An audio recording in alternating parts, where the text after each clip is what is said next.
Hi everyone, this is our evidence presentation for the problem situation of albatross for the subject of global business trends and risks.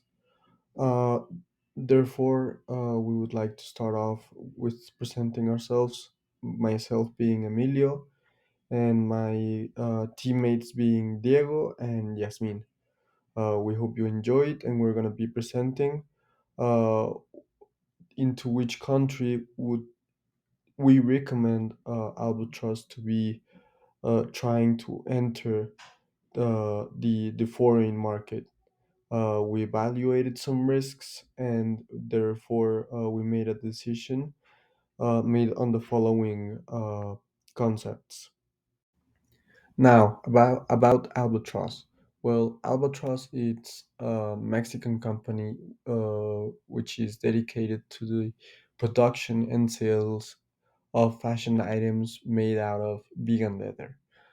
This company wants to expand its market since it has presence in Toronto, the Atlantic, Bogota, and Buenos Aires. And it is looking to invest in a safe country that will benefit its company in the future. Uh, and we're hoping that the vegan leather is an attraction for this new market so that albatross can still be successful in the foreign markets.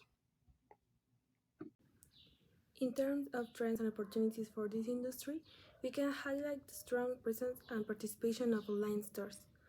Since the pandemic, this sales channel has become one of the main ones for the fashion industry and fashion items.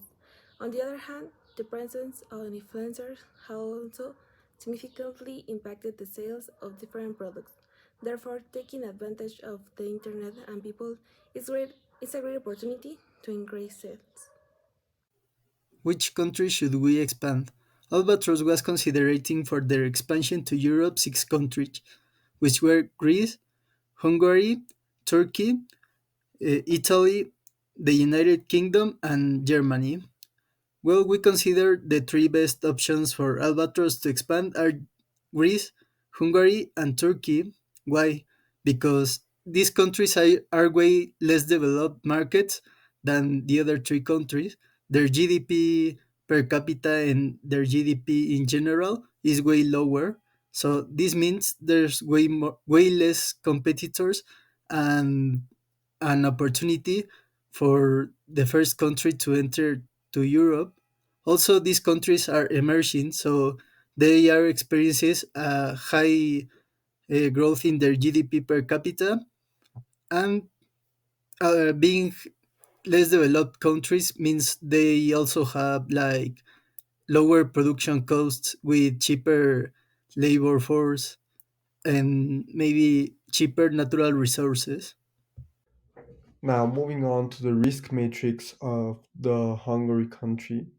Well, here we can see a little bit of the risks that were taken into consideration for the risk matrix of this country. We chose this risk matrix out of all three because we considered that, as you can see in the likelihood part, uh, it's the one with the least probability of risks happening in comparison to the other risk matrix. For example, in the Greek risk matrix, we did not have above three risks with a low level likelihood of happening. So that's why the Hungary risk matrix we suppose that was the best fit for us to present, and also as an option. Uh, Also, the impacts were very similar to the other two countries since they were similar risks, and the mitigation strategy depended a little bit because of the country context. We consider the best country for Albatross to enter to the European market is Hungary because it has the highest economic growth of these three countries. It has a high forecasted growth in luxury fashion, and it's a very good option to entry to the other countries of the European market if we consider that our strategy is an FDI. So Albatross will entry by an FDI to Hungary, a greenfield, to adapt the products to its needs. And from this country that it's in the center of Europe, it can export to almost all countries easily.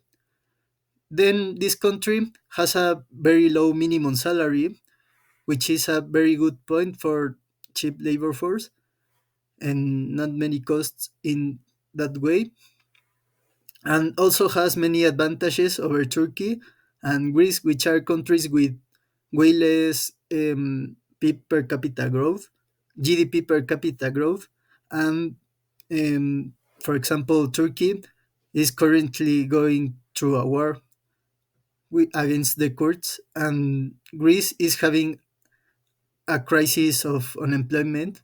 So Hungary is by far the most stable country and a very good option. As for mitigation strategy, we were able to detect that a great risk for the company is the nationalism that we have in Hungary. However, this can improve by showing an integration to society in a responsible and honest way to make a good impression.